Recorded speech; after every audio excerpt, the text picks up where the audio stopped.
कड़कनाथ का एग जो है 30 रुपए पर पीस के हिसाब से सेल कर रहा हूँ मैं यहाँ से। और RIR का आपका जा रहा है 20 रुपए का। और रही बात मीट की, तो कड़कनाथ का मीट अभी मैं होलसेल में 900 रुपए किलो दे रहा हूँ। मार्केट सर मैंने बनाई अपनी, मैंने पंपलेट छपवाए जी, पंपलेट बांटे और सोसाइटियों में जाके, मेरे यहाँ नियर बाय द्वारका लगता है, द्वारका में सारे सोसाइटी है फ्लैट्स वगैरह, वहाँ फ्लैटों में बंटवाए, होर्डिंग लगवाई, बोर्ड्स वगैरह। तो इस ये मेरी मार्केटिंग रही जी। और RIR के दोनों मिला के करीब करीब महीने का 70-75 हज़ार के आसपास। दोस्तों, स्क्रीन पे दिख रहे व्हाट्सएप नंबर से जुड़कर आप अपना बिजनेस कई गुना बढ़ा सकते हैं। साथ ही देश के हर किसान भाई से सीधे जुड़ सकते हैं और इस प्लेटफॉर्म के द्वारा आप अपना माल खरीद व बेच भी सकते हैं। बस आपको ये करना है, अपना नाम, गांव का नाम और अपने राज्य का नाम लिखकर हमें व्हाट्सएप कर देना है। सर नमस्कार। नमस्कार जी। सर, अपना और अपने फार्म का परिचय दीजिए। कहाँ पे आपका फार्म है और क्या आपका नाम हुआ? मेरा नाम विकास है, वैसे विक्की प्यार से बुलाते हैं। और ये मेरा एक फार्म है, यतिका पोल्ट्री फार्म, जो कि नजफगढ़ दिल्ली मित्राव गांव में स्थित है जी। तो सर, इससे पहले आप क्या कर रहे थे? इससे पहले मेरा एक ट्रेवल्स का भी काम है, शिवा टूर एंड ट्रेवल्स के नाम से। साइड बिजनेस मैंने अपना इनकम के लिए ये करा है। तो ये मुर्गी पालन का विचार कैसा है आपको? क्यों आपको अच्छा लगा मुर्गी पालन ये? सर, मुर्गी फार्म के लिए मेरा विचार ये आया कि आज की डेट में ना हर कोई हेल्थ कॉन्शियस हो गया है, ठीक है, जेंट्स भी, लेडीज भी, बच्चे भी जी। तो उनको प्रॉपर प्योर चीज, न्यूट्रिशन उनको नहीं मिल पा रहा है। जी जी। आज की डेट में फ्रॉड भी बहुत है, काफी चीज है कि उनको गलत अंडे देके उनको दिए जाते हैं, कलर करके। हाँ जी।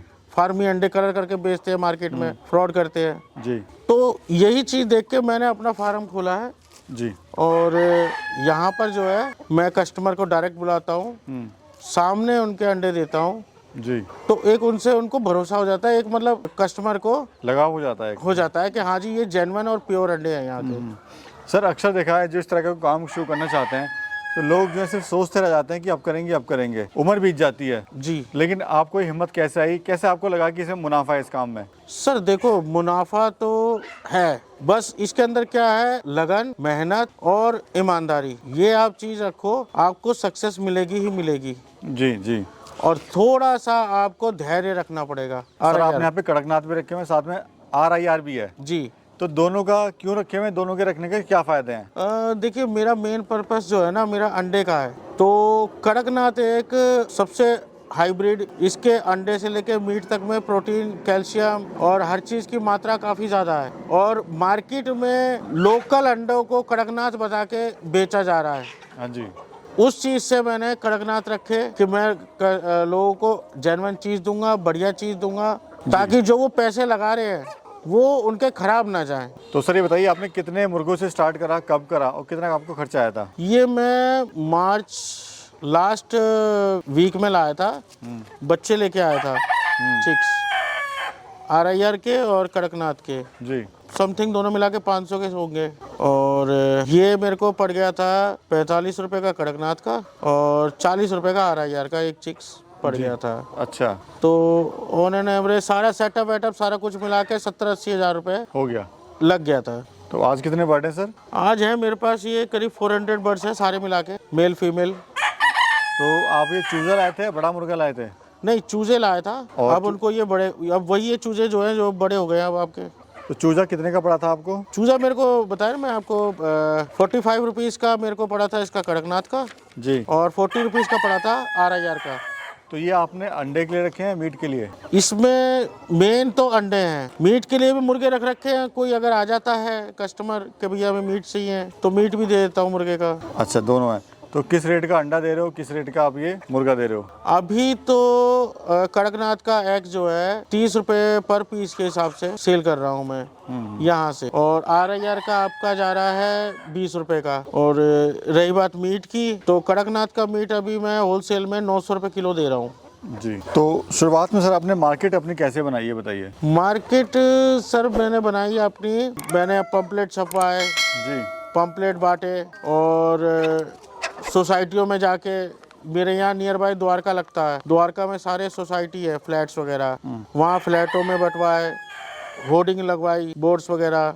तो ये मेरी मार्केटिंग रही। जी।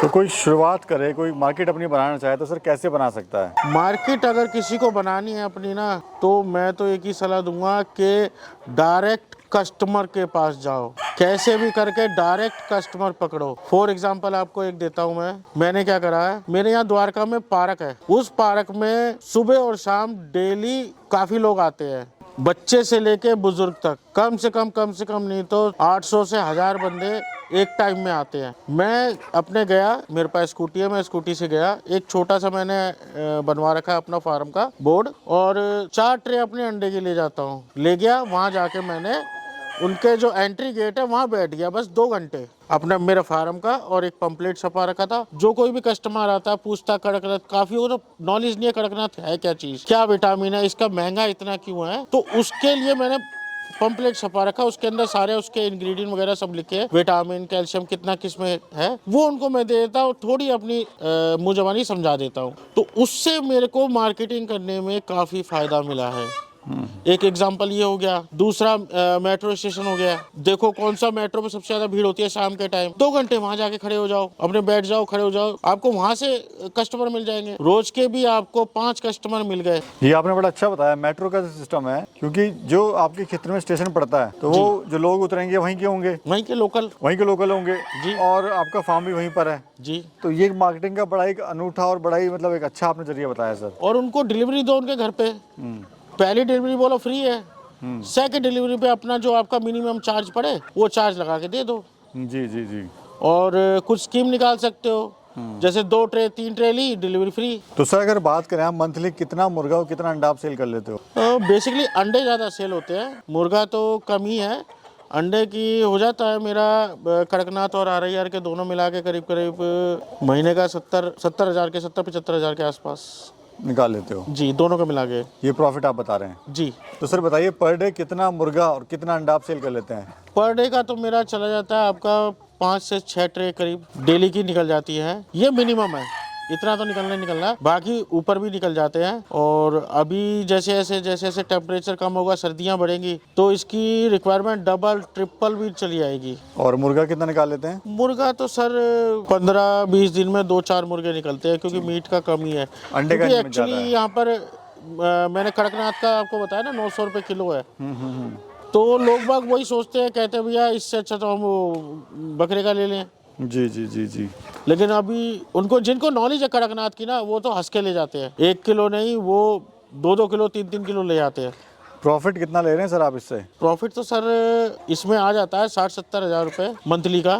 फीड में क्या खिला रहे हैं आप इन्हें? फीड में इनको अभी आप देख रहे हैं कितने हेल्दी हैं, ठीक है, घूम रहे हैं फिर रहे हैं फर्स्ट क्लास। तो फीड के लिए आप इनको मैं देता हूँ कंपनी का फीड, साथ कंपनी के फीड के साथ थोड़ा अपना हरा चारा वगैरह दे दिया। सर किसान भाई जो है फीड से बड़ा परेशान है, फीड कॉस्ट से जी। तो फीड कॉस्ट कैसे कम करे, ये थोड़ा टिप्स दीजिए। कॉस्टिंग कम करने के लिए पहली बात तो हमें फीड देनी होगी, ये तो 100% है ही है। अगर हमें अपना बर्ड्स अच्छा तंदुरुस्त बढ़िया रखना है तो फीड तो देनी होगी। अब आपके ऊपर डिपेंड करता है आप कितनी परसेंटेज के हिसाब से उसको फीड देते हैं। अब मेरा क्या है, मैं 70-30 का रेशो रखता हूँ। 70% इनको फीड देता हूँ, 30% इनको हरा चारा देता हूँ। हरा चारा मीन्स मेरे आसपास खेत बहुत है आगे पीछे, तो अभी इस टाइम फूल गोभी, पत्ता गोभी ये सब बहुत लगी हुई है, ये सीज़न भी है, मूली हो गई, तो अभी मैं वहाँ जाके वहाँ से पत्ता गोभी हो गई और इसके पत्ते हो गए, फूल गोभी के पत्ते, मूली के पत्ते, जितनी हरी सब्जी हो सकती है, ज़रूरी नहीं पत्ते ही, मूली भी मिलती है, गोभी भी मिलती है, आपको घिया मिले, टिंडे मिले, तोरई मिले, जो मिले हरा सब ले लो, हरा धनिया, हरी मिर्च तक ले लो, आप वो सब काट के खिलाओ। हाँ, काट के, अच्छा एक चीज़ और, जो भी लाओ देने से पहले उसको धो लो एक बार, क्योंकि ये गांव में खेतों में केमिकल छिड़कते हैं, वो ही आप धोगे नहीं तो वो केमिकल इनको चला जाएगा, उनसे दिक्कत हो सकती है। तो आप एक बार उसको धो के, किसी भी पत्ता हो, सब्जी हो, कुछ भी, फिर उसके बाद बारीक काट के इनको खिलाओ, बहुत अच्छे से खाएंगे और बहुत बढ़िया। जरूरी नहीं सब्जी, फल भी है, कोई भी आपके आसपास कहीं फल मिल जाता है, खराब फल, आप फल भी दे सकते हो, फलों में भी बहुत अच्छे खाते हैं ये जी।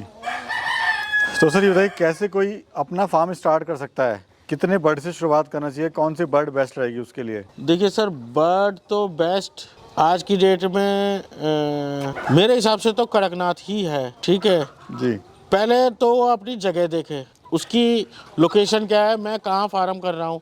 गांव देहात में है तो गांव देहात में चलने वाली ब्रीड है आपकी सोनाली हो गई, जी वनराजा हो गई, और 2-4 और ब्रीड हैं जो गांव देहात में चलती है। अगर वो किसी शहर के आसपास है, जैसे दिल्ली एनसीआर हो गया, फिर आपका लखनऊ भी आ जाता है, इलाहाबाद भी आ जाता है, ये भी थोड़ा सिटीज के आसपास हो गया, तो फिर वो अपनी ब्रीड 2 या 3 ब्रीड रख सकता है। फॉर एग्जाम्पल कड़कनाथ तो रखे अपना बेस जो है वो कड़कनाथ का बना है, जी फार्म का कड़कनाथ का बेस रखे, और उसके साथ साथ आप जो अंडे ज़्यादा देती है, आप आरआईआर हो गई, ब्लैक एस्ट्रोलॉप हो गई, या मीट का भी करना है तो कुछ एक बार मीट के भी रख ले।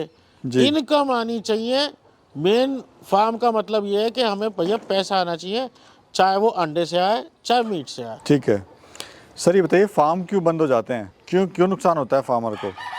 फार्म बंद होने के, देखिए खैर मेरे को इतनी ज़्यादा तो नहीं नॉलेज है, लेकिन फिर भी मैं अपने एक्सपीरियंस से आपको बताता हूँ। 2 या 3 कारण इसके, 2 से 3 कारण होते हैं फार्म बंद होने के। पहला तो मैनेजमेंट जो है वो सही नहीं होता, ठीक है, जिसके कारण इनमें बीमारी आ जाती है। रख रखाव सही नहीं होता। कुछ जो पार्टनरशिप में करते हैं, पार्टनर की तरफ से जो है जी दिक्कत हो जाती है, ऑनर जो है ना हताश हो जाता है, जी, जिसके कारण फिर वो छोड़ने का मन बना लेता है।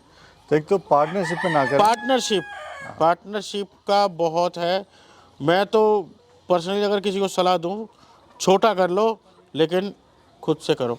अच्छा, किसी भाई के पास अगर कम पैसा है, कम पूंजी है, तो कितने बड़े से शुरुआत करनी चाहिए उसे? अगर उसके पास पैसा कम है, पूंजी कम है, तो फिर भी मैं कहूँगा एटलीस्ट कम से कम 500 बर्ड्स तो होने चाहिए, अगर उसको कुछ इनकम भी करनी है तो। जी, शुरुआत में समस्या आपको क्या क्या आई थी? शुरुआत में तो सर समस्या काफ़ी आई थी। थोड़ा मेरे भी मार्केटिंग की दिक्कत थी, मार्केटिंग नहीं मेरे को समझती, लेकिन जैसे जैसे इनके साथ में रहा, लोगों से मिला, फिर मेरे को समझ में आने लगा कि इनमें क्या करना चाहिए, इनको कैसे तो फीड कॉस्ट सर कैसे कम करें अपनी? फीड कॉस्टिंग के लिए मेरे पास 2-3 उपाय हैं। एक तो आपका हरा चारा हो गया, ठीक है। दूसरा, आप अगर किसी क्षेत्र में रहते हैं, अच्छा सोसाइटी वगैरह अच्छी है, तो वहाँ पे देखिए कुछ लोग होते हैं ना जो मतलब घरों से रोटियां दे देते हैं, खाना दे देते हैं जी, तो आप उनसे कांटेक्ट कर लो, हाँ जी, ठीक है। वो आपको काफ़ी सस्ते में मिल जाएंगी। वो आप ला के, सूखी सकते हुई हैं। होती है, उनको डाल के, वैसे तो पानी डालते हैं लेकिन मैं इसमें टोंड वाला आधा किलो दूध मिला देता हूँ, तो वैसे रोटी भी भी कर नरम सकते हो हैं, गई। फीड कॉस्ट कम कर सकते हैं। हाँ, उससे काफ़ी हो जाती है। अच्छा सर, बहुत बहुत धन्यवाद सर, आपने बड़ा कीमती समय दिया हमारे किसान भाइयों को, और अपने जो विचार थे आपने रखे, उसके लिए बहुत बहुत धन्यवाद आपका। जी, धन्यवाद जी।